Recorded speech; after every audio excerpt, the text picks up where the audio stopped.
সৃষ্টিসেরা, তোমরা সবাই তার গোলাম। বুঝে ফেরেশতারা স্বীকার করিয়েছে। তা আদম আলাইহিস সালামের ভিতরে আল্লাহ পাক যে আশরাফুল মাখলুকাতে মর্যাদা দান করেছিলেন, প্রত্যেকটা আদম সন্তানকে আল্লাহ পাক ওই মর্যাদা, ওই নিয়ামত দিয়ে জমিনে পাঠান। সূরা রুম 30 নম্বর আয়াত, ফিতরাতাল্লাহি আল্লাতী ফাতারান নাস আলাইহা। প্রত্যেকটা মানব সন্তানকে আল্লাহ পাক সমগুণ দিয়ে জমিনে পাঠাইছে। প্রতিনিধিত্ব করতে গেলে সমগুণ লাগে। কারণ আমি হয়তো 1 মাসের সফরে যাবো, মক্কা এবং মদিনায় যাবো, এই দরবার চালানোর জন্য একটা লোক দিয়ে যাচ্ছে, মানে যে আমার মতো এরকম দরবার চালাতে পারে, আমার ভিতরে যে গুণ আল্লাহ দান করেছেন তার ভিতরে সেই গুণ থাকতে হবে, তা নাহলে এই দরবার চালাতে পারবে? আসে দেখা যাবে যে লোক একজনও নেই। কি লোক দিয়ে গেছেন, সে তো কিছু বলতেও পারে না, আমাদের কোনো সবকও করে না, কিচ্ছু না, এসে বসে তাকে মনোজাত করে চলে যায়। লোক খুঁজে পাওয়া যাবে? আসলে পাওয়া যাবে না। এই জন্য সমগুণ লাগে। তো আল্লাহ পাক বলতেছেন কোরআনে, সানাফুর গুলাকুম আইয়ুহাস সাকালান, আমি অত সত্যের অবসর নেব। যারা শরিয়াতি আলেম এই আয়াত নিয়ে পর্যালোচনা করার সময়, ব্যাখ্যা করার সময় তারা বলে, তো আল্লাহ পাক আবার কাজ চাকরি করে, উনি অবসর নেবেন, আমরা নয় সরকারি চাকরি করি, আমরা পেনশনে চলে যাই, অবসর যাই। তো আল্লাহ পাক কাজ চাকরি করে, উনি অবসর নেবেন? আসলে ইবলিস যেরকম বোঝে নাই, এই লোকটা এরকম বোঝে নাই। আল্লাহর প্রতিনিধি মানে কি? এই যে দিন প্রচারের দায়িত্ব, দিন কার? আল্লাহ না? তো আল্লাহ পাক যাকে দিন দান করেন, হৃদায়ত দান করেন, সেই হৃদায়ত পায়। তা আল্লাহ কার বাড়ির সামনে কবে যায় বলিছে, মহিউদ্দিন তুমি গেটে আসো, আমি তোমার জন্য হৃদায়ত নিয়েছি? কাজ তো আল্লাহর। আল্লাহ কি করে? করতেছে মানুষের ভিতর দিয়ে। আল্লাহ পাক যাকে নির্বাচন করেছেন তারা দিয়ে করেছে। এটি হচ্ছে আল্লাহ পাকের পক্ষ থেকে নির্বাচিত বান্দা সৃষ্টি জগতে, তাদের মাধ্যমেই কাজটা চলবে। তা এটা একটা প্রতিনিধিত্বের একটা যোগ্যতা।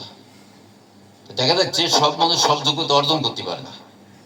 দ্বিতীয় হচ্ছে আল্লাহ পাক যখন যে যোগ্যতার প্রয়োজন সেটা আল্লাহ পাক দান করে দেন।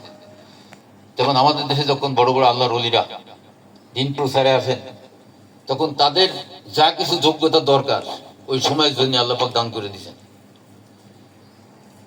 আব্দুল কাদের জিলানী রহমতুল্লাহ আলাইহি, ওনার সময় বাতিলের প্রভাব বেশি ছিল, ওনাকে আল্লাহ পাক এমন কারামত দান করেছে, ওনার প্রতিটা কথাই কারামত। যেমন ওনার ছেলেকে পাঠাইছে বড় ভার্সিটিতে পড়তে, উনি আলেম হয়ে বাড়ি যাইছে। আসার পরে বড় বিশ্বাসের মাহফিল, তা বড় বিশ্বাস ছিলেন রোজা। তো রোজা থাকার পরে উনি ছেলেকে বলতেছে, যাও তুমি তুমি যে মাহফিল চালাছিল গো, আমি ইফতার করে আমি একটু সুস্থ হয়ে আসি। তো এখন বড় বিশ্বাসের ছেলে সেই রকম জাজ্জিল আলেম, 1 ঘন্টা ওয়াজ করেছে, মানুষ শুনিছে, কেউ অন্য মনস্ক, কেউ এই দিক মনস্ক, এরকম অবস্থা। তা বড় বিশ্বাস রহমতুল্লাহ উনি ইফতার করতে গেছেন, যে দেখে যে হাড়ির ভিতরে দুধ ছিল, বিড়েলে ফেলা দিছে। একটা ডিম ছিল, ওটাও নিচে এসে পড়েছে, ময়লা লেগে গেছে। তো এখন ওনার এই অবস্থা দেখে কি করবে? এখন ডিমটা ধুয়ে কোনো রকম ইফতার করে নাস্তা পানি করে উনি মাহফিলে আইছেন। এর মধ্যে 1 ঘন্টা হয়ে গেছে, ছেলে নেমে গেছে, উনি উঠেছেন। ওঠার পরে উনি কিতাব থেকে কোনো ওয়াজ না কোরআনের আয়াত না হাদিসের একটা জিনিস, উনি শুধু এই কাহিনীতে বলেছে, বাবা সারাদিন বুঝাছিলাম, ইফতারে যে দেখি বিড়েল আমার দুধ ফেলাই দিছে, ডিমটাও নিচে পড়ে ময়লা লেগে গেছে। তো এই অবস্থায় মোটামুটি ইফতার করেছি, করার পরে আসলাম তোমাদের মাঝে।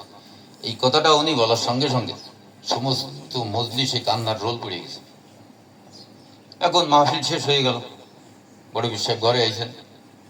ছেলে জিজ্ঞেস করতেছে, আব্বা আমি 1 ঘন্টা এত কিছু ওয়াজ করলাম, কোরআন হাদিসের ইবারত দিয়ে দিয়ে, দলিল দিয়ে দিয়ে, তো আমার 1 ঘন্টার ওয়াজে একটা মানুষ তো কাঁদলো না। তুমি তো শুধু ওই তোমার ইফতারের কাহিনী বলিস, এতে মানুষ কাইন্দে ধারে ধারে গেল, কারণটা কি? এটা তো বুঝলাম না। তো উনি বলতেছেন, দেখো বাবা, তুমি তো ওয়াজ করিছো ব্রেন দিয়ে, তুমি লেখাপড়া করিছো, তুমি ব্রেন ভালো, সব মুখস্থ করেছো, তাই না? ব্রেন মেমোরিতে ওটা রিজার্ভ হয়েছে, সেখান থেকে তুমি ওয়াজ করেছো। আর আমি ওয়াজ করেছি আমার অন্তরের গভীর থেকে, যার ভিতরে আছে প্রেম, মহব্বত, আল্লাহ ভীতি। তা এই তাসিরটা তাদের উপরে পড়ার কারণে তারা কান্নাকাটি করেছে। তখন উনি চিন্তা করলেন যে তাই ইলেম আমরা যা শিখেছি এই তো যথেষ্ট না, ইলেমের তো আরো গভীরতা আছে। তা শুধু আলেম হইলেই যে ইসলাম শিখে ফেলবে তা না। আমরা যে কথাগুলো বলতেছি, কলবে সালিম, আমাদের বড় মাদ্রাসায় দারুল উলুম জিজ্ঞেস করেন কোনো হুজুর বলতে পারবে না, তার কারণ ওইখানে বিদ্যাই নেই, তাসাউফের বিদ্যা ওইখানে পড়ানো হয় না, আরো বিরোধিতা করে। নফসে মুতমাইন্না এই তো বহু দূরের কথা।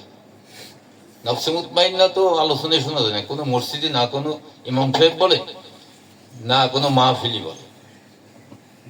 আত্মশুদ্ধি লাভ করতে হবে এটা বলে, কিন্তু আত্মশুদ্ধি কেমনে লাভ করে এদিকে তারা নাই। আত্মা কি হয়েছে আমাদের তারা শুদ্ধ করতে, এই বিষয়ে তারা কোনো গবেষণাই করে।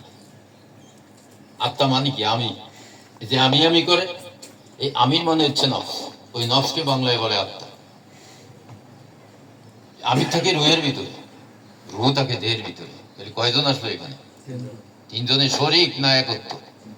শরীক, এক দেহের মালিক, এই এক এক জায়গার মালিক তিনজন। তো আল্লাহ পাক তাওহীদ আছে, এই তাওহীদ ভালোবাসে যারা এই ওয়াহাবী আলেম আছে, এখন তাওহীদকে ভালোবাসে, তাওহীদের কথা প্রচুর বলে, কিন্তু নিজের ভিতরে তাওহীদ নেই। ওই তিনকে ভাঙ্গে যখন সে একই আনতে পারবে, তখন সে তাওহীদ হইল, তখন আল্লাহ তাকে ভালোবাসে। তো তারা তো তিনজন খুঁজেই পায় না, দেহ সর্বস্ব, তিনজন তো তারা খুঁজে পায় না, বড় জোর রূহ পর্যন্ত যায়, কিন্তু আসল আমির খবর তাদের কাছে নাই। এই যে অবস্থাগুলো, এগুলো ইলমে তাসাউফের অন্তর্গত, এটা শেখানো এখানকার মাদ্রাসায় আমরা পড়েছি, এসব কোনোদিন শুনিও নেই। তো পরে দেখলাম যে আমাদের এগুলো তো দরকার, তো খুঁজতে যাই বুঝেছি, বোঝার পরে দেখলাম যে অনেক গভীর সাগর। এলেম আমরা যেটুকু শিখেছি ও কাগজে কলমের এলেম, পুঁথিগত এলেম, পরহস্তে ধন, নহে বিদ্যা নহে ধন। তাহলে পুঁথিগত বিদ্যা যতই আমি শিখি, এটা কিন্তু আমার ব্রেন নষ্ট হওয়ার সঙ্গে সঙ্গেও শেষ।